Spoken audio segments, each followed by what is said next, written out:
Hello, everybody, and welcome to the Scott Stedman podcast. We're so excited to be back with you, and today we're going to be doing either a two-part or a series. I haven't really figured it out yet because there's just a lot to cover. So we'll see how much we can cover it within these two episodes that we'll be recording. But yeah, so what we are going to do is we're going to be talking about the topic of transitions, especially in churches. This is a topic that I'm passionate about because it's actually what I'm doing my doctorate on healthy church transitions and how can we do that, especially with various different denominations and how they do things and how churches do things. So, kind of really been knee deep in this for the last 3 years, going on four. And yeah, so it's going to be a journey to say the least. So joining me in this topic is going to be my co-host Micah Current. Micah, how are you doing today? I'm good. So what you're saying is this podcast is a cheat sheet to your dissertation for your project. It's an inside look. It's like the rough draft. Well, so to put it in perspective, I just got my chapter 2 back from my editor. So just have to now send that to my advisor. And then my advisor is going to look at it and basically say, okay, it's good. We're going to say, hey, you have some good stuff in these areas. You need a little bit more content in this area. So then I have to go back and write some more, and then try to send it back to my editor for a second viewing and then send it back to my advisor. So it kind of goes back and forth. Yeah. And then so yeah, so kind of diving right into our episode, Stories Gone Wild. Micah, do you have a Stories Gone Wild? Kind of going with the theme of today's topic of transitions, and you and I were talking a little bit about this before we recorded or press record. Um, Not necessarily stories gone wild, but like I have a colleague who I work with at Miami who is a graduate of Miami. He got his bachelor's and master's degrees in music education from Miami University, and he taught in public schools for 20 years, and he was a band director. And he went into the pandemic 2020, and he had 20 years of teaching in, and he was just, getting burned out, tired of dealing with the politics of school districts Hmm. on top of 2020 and the pandemic. So he decided to make a shift in his career, and he ended up applying for a job in my office as the director of integrated technology or IT services, and Hmm. he ended up getting it. But he went a completely different route from you know having 20 years of experience, plus in performing and other areas, um, solely dealing with music, to going a completely different route, and now he's doing technology. So um, I know that he's talked to me a little bit about it, but the transition was tough for him. Just doing something that he loved for so long, but also wrestling with the idea that it was time to change, career paths and trajectory, and um, ultimately he thinks it was for the better, and he's a lot healthier both mentally and physically. He's just not nearly as stressed out, and um, I taught for like, I don't know, 15 years, and I did marching band. I was more like supplemental contract. I wasn't like directly dealing with the school districts that I was working Hmm. for, but I was more of an independent contractor. But I know what a pain it can be to work for some difficult school district, especially like if there's unions involved and state laws involved. And the story that you were sharing a little bit before we recorded was this person like went to take a year off in the school district, or no, he took 6 months off, but the school district argued with him about it. But like in higher ed, like, I'm getting ready to go on paternity leave, but like state law requires, if you can take a year off. It's called FMLA, Federal Medical Leave Act. and it was like Hmm. passed in like 2000 when President Bush was still president. And basically, what you can do is take a year of unpaid leave, and your job is okay. So it was interesting that you were sharing that. But yeah, we have that in place in higher ed. So yeah, some Yeah, transitions are easier than others. it is, and I think I think of the movie The Secret of My Success with Michael J. Fox, this old 80s movie where this guy like comes out of college. He's trying to get a career in like business in New York City. And right after he transitions out of school, of higher ed, he's trying to get a job and he can't find anything. And it's kind of like, and he has this big like monologue where he's like, I'm either not qualified enough. I'm too qualified. I have no experience. I have too much experience. Like, depending on the job, it's always like there's so many different things where it's like you can't really find that perfect fit, especially when you're transitioning out. So when you're kind of transitioning without kind of a good plan or a good segue, you're kind of out in the open, kind of floating until you can finally grab something that can at least get your footing on. Um, yeah. So Well, my stories. I think too, Yeah, go sorry, ahead. Scott. Like I was thinking about this, but like I also think too is like a lot of times, and I know we talk a lot about ministry culture, and I know we're going to do that with this topic of transitions, but like how many times have you and I applied for jobs, interviewed for jobs, felt good about jobs, and they, you're going to be the creative arts pastor, or you're going to be the family life pastor, or you're going to be the lead pastor, whoever, whatever your role is, and you get Hmm. there, and you either have all these responsibilities or you don't, or you assume these responsibilities or you don't, or you say, hey, I'm well versed in social media marketing and branding and all these things, and I can do these things on top of my responsibilities. But you either step on toes in the church because somebody else does that, or you get there and they don't want you to do that. They want you to solely do this. Um, Hmm. I was just thinking about that, and the fact that transitions that can make transitions even that Oh much more yeah. difficult when you transition into a new role. I know we're talking about transitioning from a role, but when you transition into a new role, um, when you said that, that kind of reminded me of how difficult those things can be. Yeah, absolutely. And it's fascinating because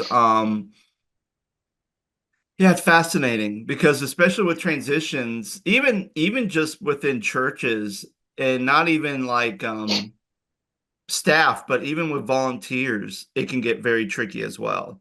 Like we had a conversation. There's an older couple who probably like in their 90s that still take care of doing the planning and making sure that the garden beds around the church look good. And as a staff, we're both kind of in agreement, like, hey, how much longer can they do this? And we don't want them. And again, it gets hot outside. Well, and those They're conversations are never easy because they've been faithful to the church for so oh, long, and exactly. yeah, So we're talking about what can we do to kind of transition because we have a new building supervisor or superintendent who's phenomenal and does a great job. And sometimes when he's thinking about, oh, we need to take care of some of the flower beds here, it's like, well, hold on. And I think that's like always like the weird thing because if you have someone who's like in who like does like landscaping, if there's an issue, they're just going to go and they're going to do it. They're not going to think about, oh, okay, well, this tree's ugly, let's chop it down, or this tree's dying. They're like, oh no, that was Grandpa Joe's tree. We need to keep up this dead tree, like or whatever the case may be. So we kind of talked about, hey, so the pastor was very good at delegating our community person who does a lot with seniors, and he talked with them and kind of and he knew them for years. So kind of talked to them and said, hey, here's kind of what we're thinking. We want to know where you guys are at. We want to try to make sure we give you help so you're just not doing it all the time. And, there's other people around that can kind of help, share the load.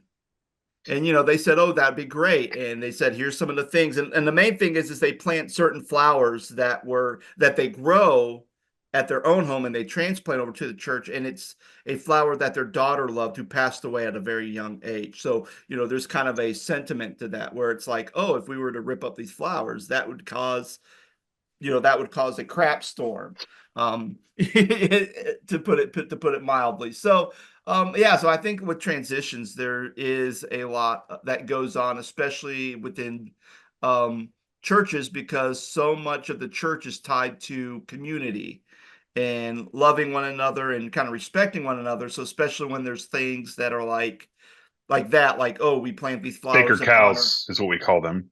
or You sacred know, cows, yeah, like, yeah. oh man, like that's kind of a big thing. So my story's gone wild. Has to do with something that you may have witnessed.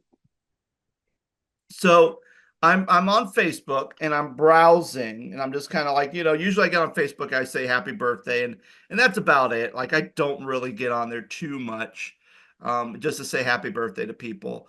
Um, but then I noticed that on the Church of God Oh of boy. Virginia page, that there was this big person trying, an individual trying to sell a car. Now, when I first saw it, I thought, oh, somebody forgot to switch out their thing. Because I know a lot of times, if I'm trying to sell something like me, you could also put it to different pages or groups that you're a part of. And sometimes that could automatically be selected, or sometimes that's not. And I'm thinking, oh, there's somebody who, and there was a time where there'd be, I don't know who was working the Cogva pages, sometime between after I left and I think before Jeremy Dunn got back on the youth board over there. But there'd be stuff that would be posted, and I'd be like, huh, like this is kind of interesting, but a little weird too, like, but nothing that was like, oh my gosh, who's running this page? It's just like, oh, it's a little odd than what I'm used to seeing on the Cogwa page. So it's like, okay, I see this car. All right, whatever. Well, then I'm browsing and I see the same ad on Bob Neese's page. And I'm like, oh, is Bob Neese trying to sell a car? That's weird. But then I see it on the Church of God Youth Camps page. And I'm thinking, what in the world is going on? Well, then come to find out his page got hacked. And at Yes. least from what I understood, not only did this page get hacked, but then whoever hacked it changed the password so they couldn't get back into it. And now they had full run of not only of his page, but With the all the talk, other pages that were associated with him, which so the included the youth page and the oh, Virginia so page. so then, a couple days later, Pastor Jeremy Dunn puts out, hey, here's Bob Neese's real Facebook page. So it's like, okay, cool. And I just kind of commented, I'm like, and I said, man, and I just kind of just wrote a comment like, man, thank goodness that mess got straightened out. I was seeing that post on the Cogba page, his personal page, and on the youth camp page. And then Jeremy responds back and goes, oh, I didn't realize it was on the youth camp page. Thanks for letting me know. So he could go and remove the old Bob Neese account from that page so that he could. And I'm thinking, wow, like, but I mean, I think that's scary because I think about, my personal Facebook page and how I have churches. I'm a admin on the church page. I'm still the admin of our rugby team in Virginia that is no longer in operation, but I'm still on that account.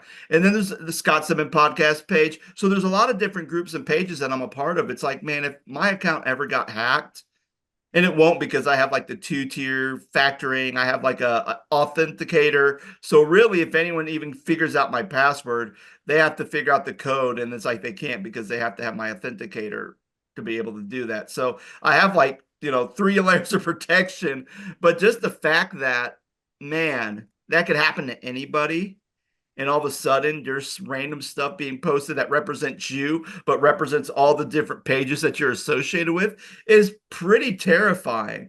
I mean, thank goodness it was just someone trying to sell a car because it could have been a lot worse. Can we get back to when Facebook was just for college students?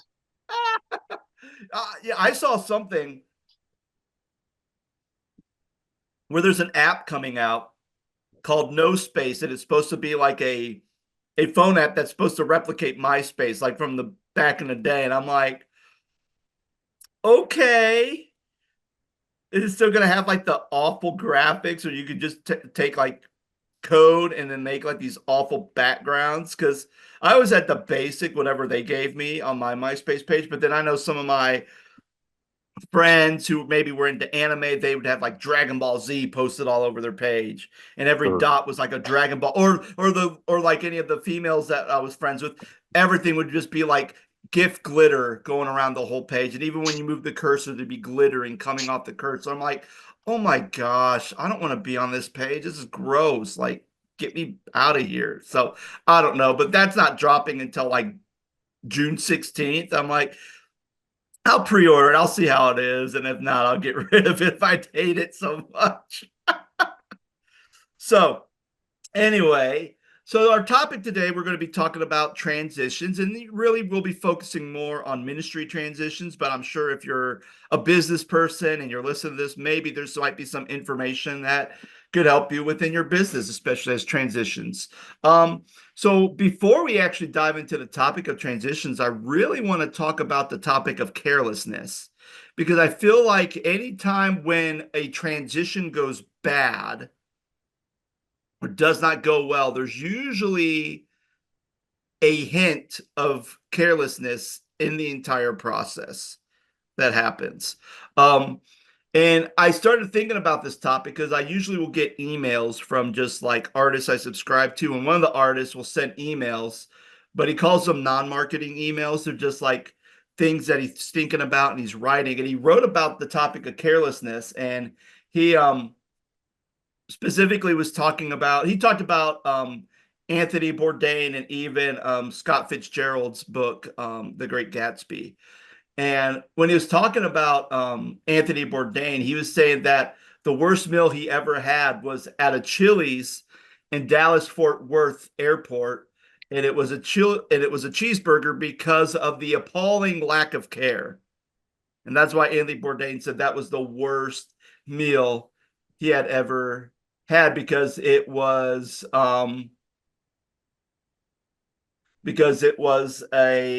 just made without a lack of care. And then at the end, um, Tyson kind of writes um, this idea of kind of a lack of care and what would care look like. And he writes, the world I see unfolding looks like a broad scale turning inward, unwilling to sell one's care, pride, and dignity for decreasing returns. It's turning into a place that expects self-preservation, self-promotion, and self-aggrandizement. A world of care requires a population that values attention, responsibility, sacrifice, curation, and craft.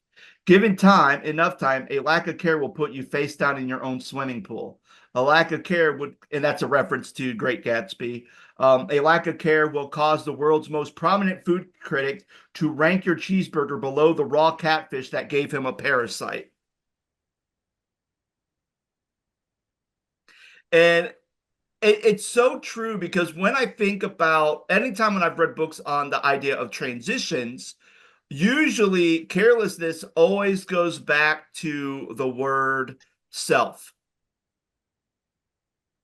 And when I think about different when I read different like case studies on transitions, it always goes back to this hyper inflated sense of self. So for an example, well, if I leave, the church is going to fall apart.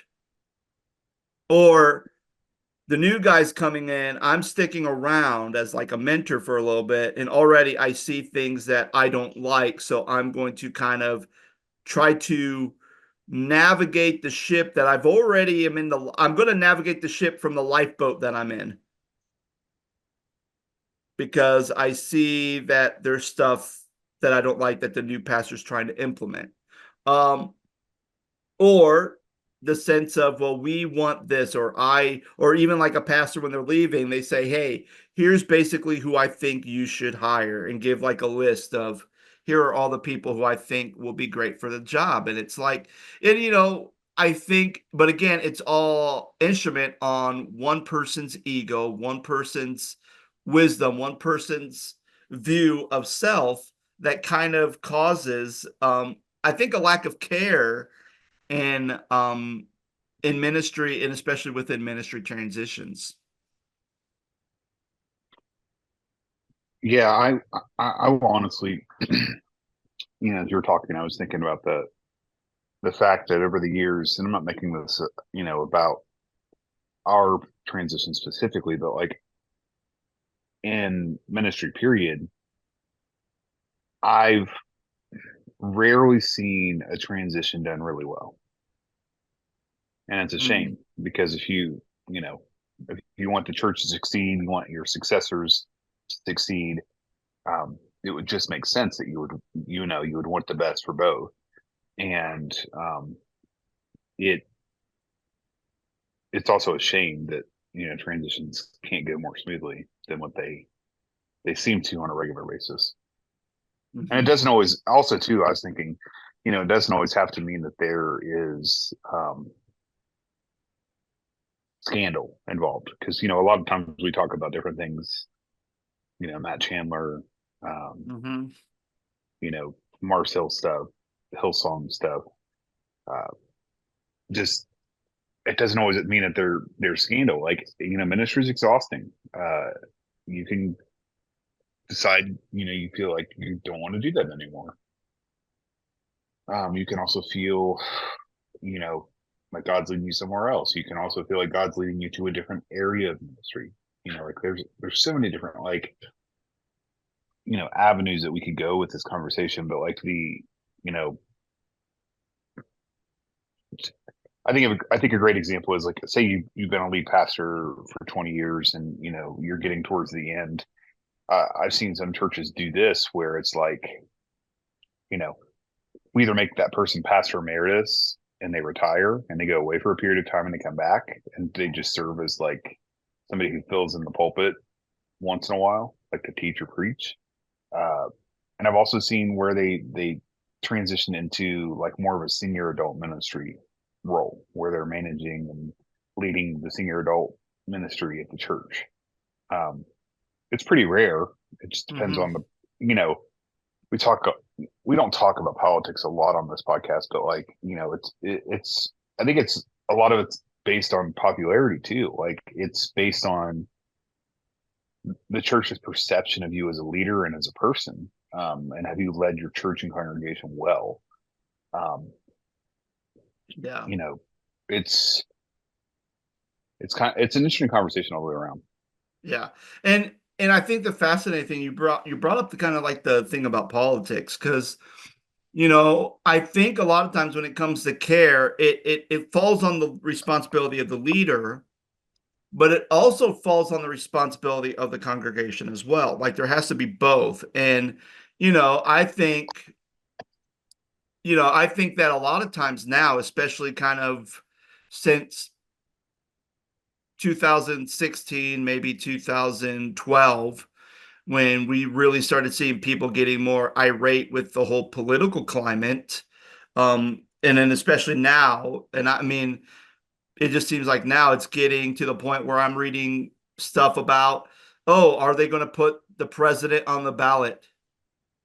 Like, is Joe Biden going to be on the ballot in this state to vote for, or is you know Donald Trump or Robert F. Kennedy or I think that's no Robert F. Kennedy Jr. is Yeah. going to be on the are they going to be on the ballot? And it's like the fact that states are having those in politics are basically saying, hey, we can decide who we're going to put on the ballot or not. Like that's messed up. Like that's really messed up that we're even having to have a conversation about that. And I think a lot of times within churches, there's times where if you are a new leader and you have transitioned into a church, and let's just say maybe there's a family that doesn't like you, maybe the last pastor who, whether they're there or not, um, is kind of still has contact with those people and going, I really don't like this new pastor. I saw a couple videos on your live stream. I really don't like this guy. And how you can kind of create a coup or you can kind of create an upheaval. And it's almost like as a pastor, it is in some way a popularity contest. It's not necessarily about your commitment to the Lord. It's not necessarily your commitment to how well you can manage or take care of a church or run a church.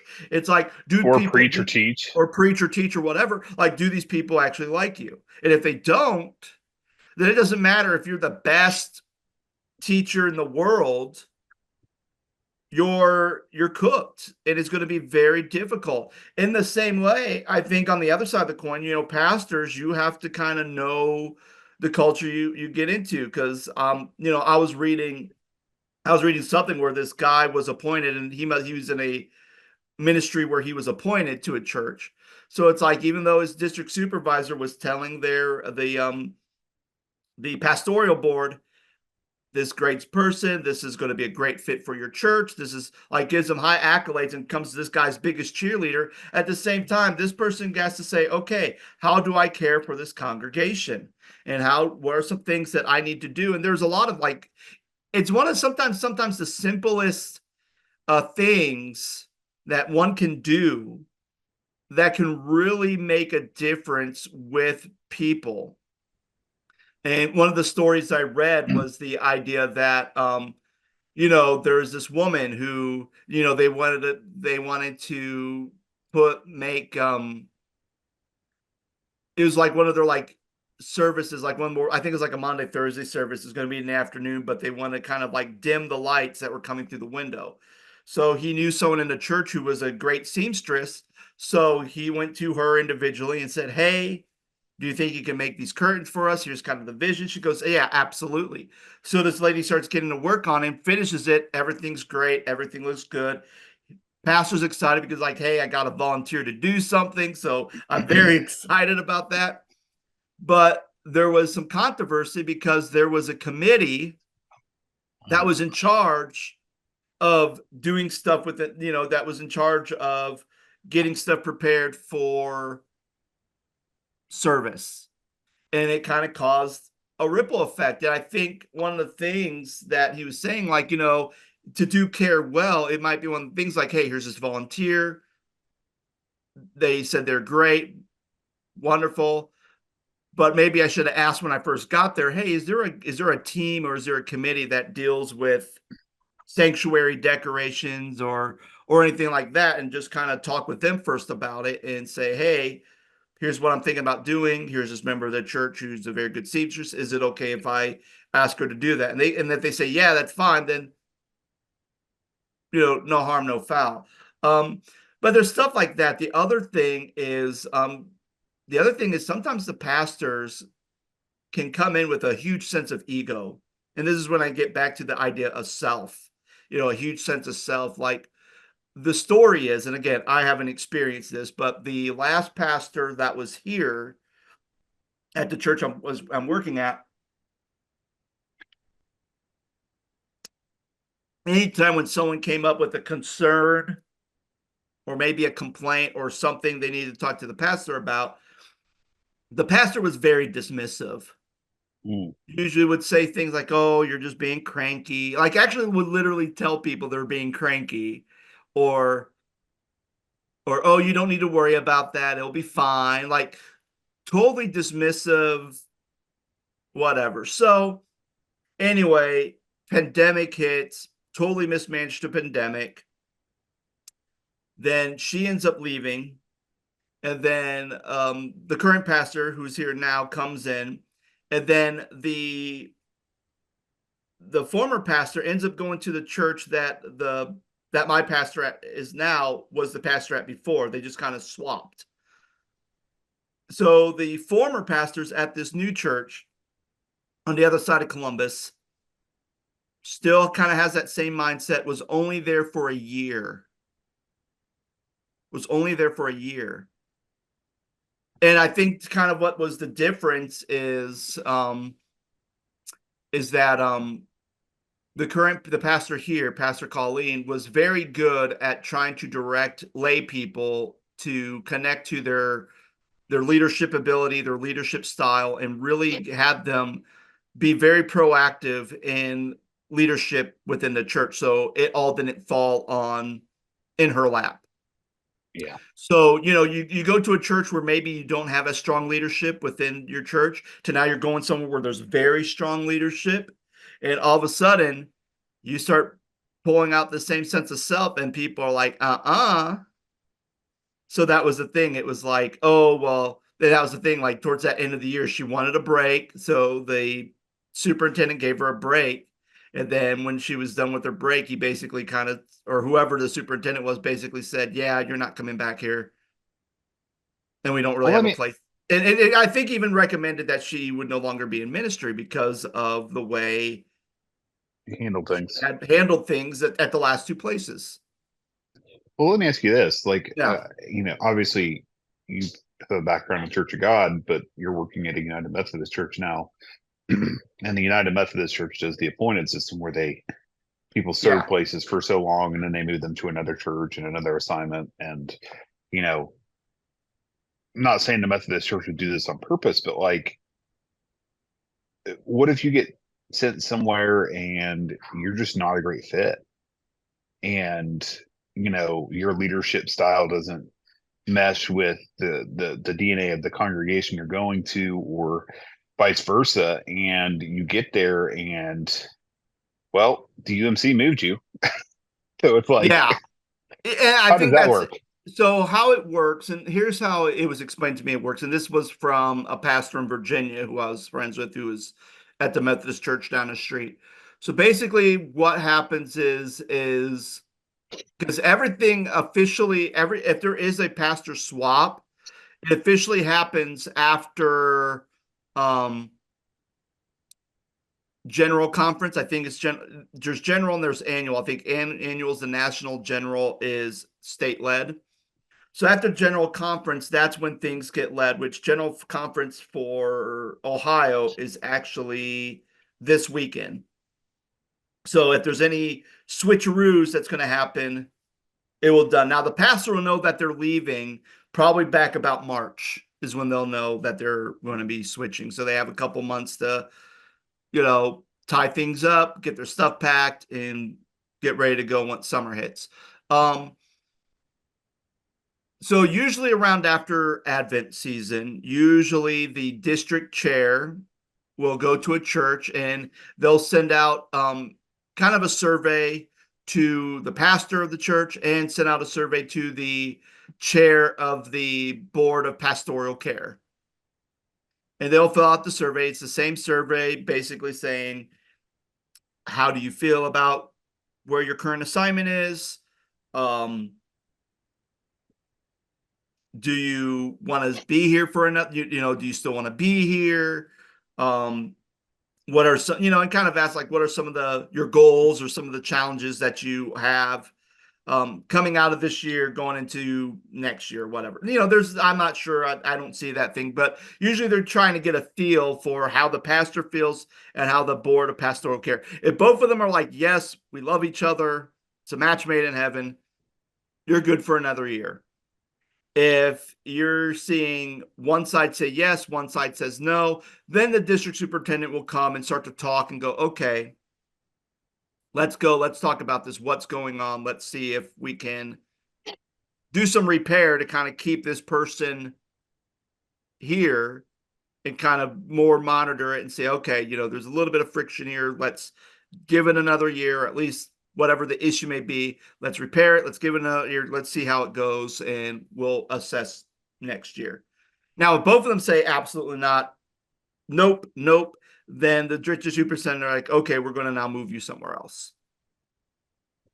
Well, and on the flip side of that, I've also like there's a Jacksonburg United Methodist Church here, which is about 15-20 minutes from our house. They had a pastor who was there for 17 years, and he was loved, absolutely loved. And I think the only reason that he ended up making a transition, I think he moved 2 years ago. I think so. I think in 2022 he moved. I think that um, part of his reason for moving was to be closer to family, and there was an illness within his family. Yeah. So the UMC was like, yes, absolutely, we'll move you closer to your family. But he didn't have to move, and he had no intentions of moving. And the only reason he did move was because like I said, like family illness, and he'd probably Yeah, still be there to this day. And 17 years is a long time for a UMC pastor. yeah, and I think that's kind of the big thing. And I mean, and it's funny because even Pastor Colleen had even told me that, even though, because again, like when you think about the United Methodist Church, they have been established for a long time.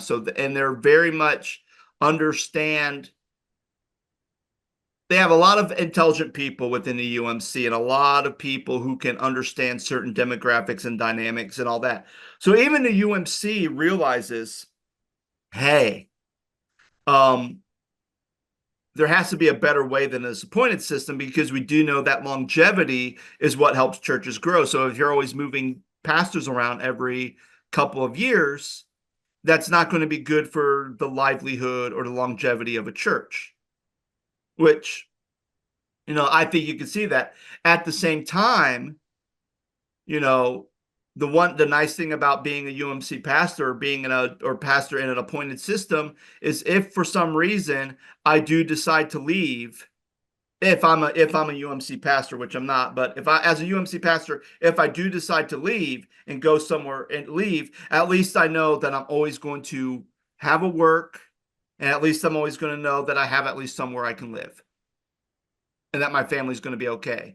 Whereas when I left Virginia, there was a year where I'm living in a An two-bedroom apartment. apartment and I'm trying to find a ministry job and I'm working as a baker on the side just to kind of help pay.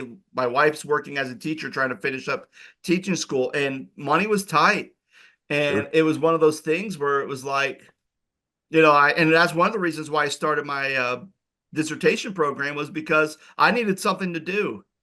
I was in between things. I felt I needed to do something that was going to help get me, you know, A, I wanted to do my dissertation anyway, but B, I need something to kind of get me excited to kind of defeat the depression I was dealing with. Like, okay, I keep Well, applying to to these fill churches and fulfillment. no one will, and fulfillment. And then not only that, but then once the ministry connector went down, it's like, okay, now I'm sending my stuff now, it's all dependent on Church of God of Virginia to send my stuff out. And even when I had Bob Neese say, hey, can you send my stuff to Ohio Ministries? Because at least there's a church that was interested in me, but they needed me to send.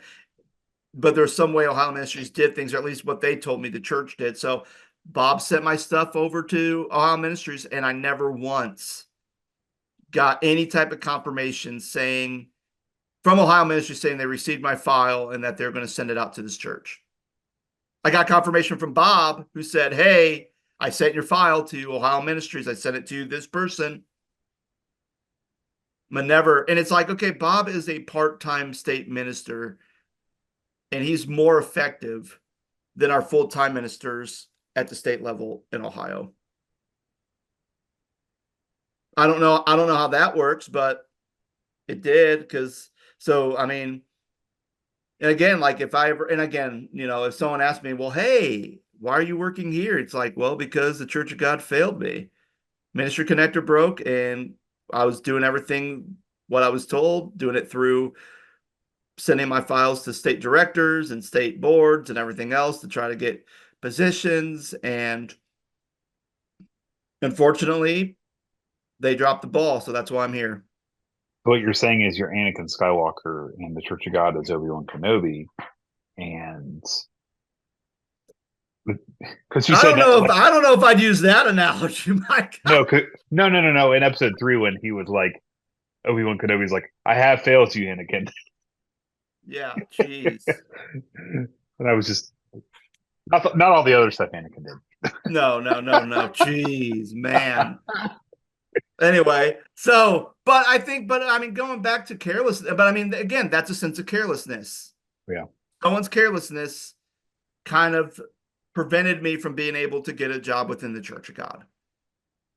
But then someone's care got me into working at a UMC church.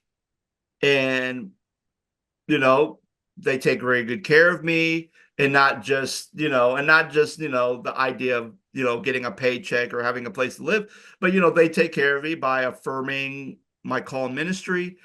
Anytime when I do something, they are like, even I was at a graduation party and I was there, and then the lead pastor came by and we're talking with, you know, the graduate's family, and they were talking, and one lady was talking about, they're talking about being in board meetings and how a lot of times they're in like 3 4 hour board meetings. So luckily, since they work remotely, you don't have to have your camera on. It's like, oh, I put the computer on the laptop and I'm just like walking on my treadmill while I'm in a meeting or whatnot. And then Pastor Colleen goes, man, our board meetings are never boring when Scott's there. He just makes so board meetings so lively. And even said like he wasn't there last week because he was helping out with the preschool with their art party.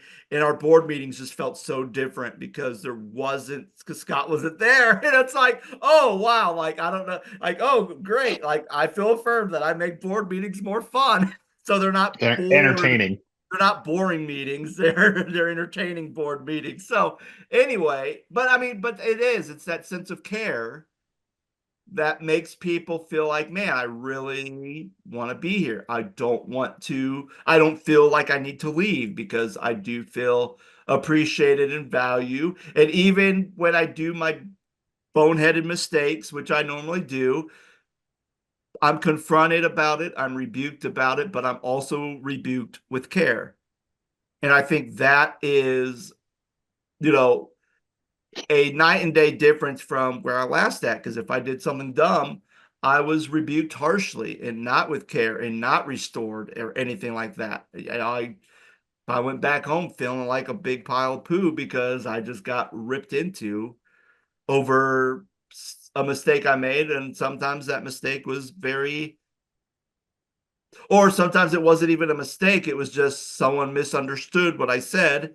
And even when we go back and we talk to the board's like, no, that's not what Pastor Scott said. This is what he said. And it's like, oh, well, my bad. And it's like, not even like, oh, I'm sorry. I'm really sorry. I didn't mean to yell at you or anything. I was like, oh, okay. Like, so yeah, anyway. Well, not to go down a huge rabbit hole, but like we had Pastor Jeanette Flynn on a couple months back, and we were Yeah. talking about the identity crisis that the Church of God has. Oh yeah. I think one of the biggest parts of the identity crisis is pastors don't feel supported in anything. Oh yeah. If they're blessed to have a congregation that loves them and supports them, and is easy to it's easy to be their pastor, then God bless them. But I would venture to say that 70 to 80% of churches, pastors of churches in the Church of God struggle on a daily basis because of issues of change, because of issues of uh, some of the things we are talking about earlier sacred cows, some of the things that we still talk about to this day, such as worship wars, Yeah. uh, you know, blacking out the sanctuary, turning the lights off, like those stupid things that like are just so small in the kingdom of God that like it blows my mind. But like the back to the idea Hmm. of the identity crisis, like it's great that you're in a space where you're supported and loved and taken care of. Like it's got to be a breath of fresh air, especially Yeah. considering where you came from. And like it's like, why can't the Church of God get on that page? Why Well, is that so difficult? mm, well, I think it goes back to when we did the podcast where we got to look at the survey about the Yeah. general director and kind of what they're looking for next general director, and you saw a huge portion of the Church of God doesn't support Church of God ministries.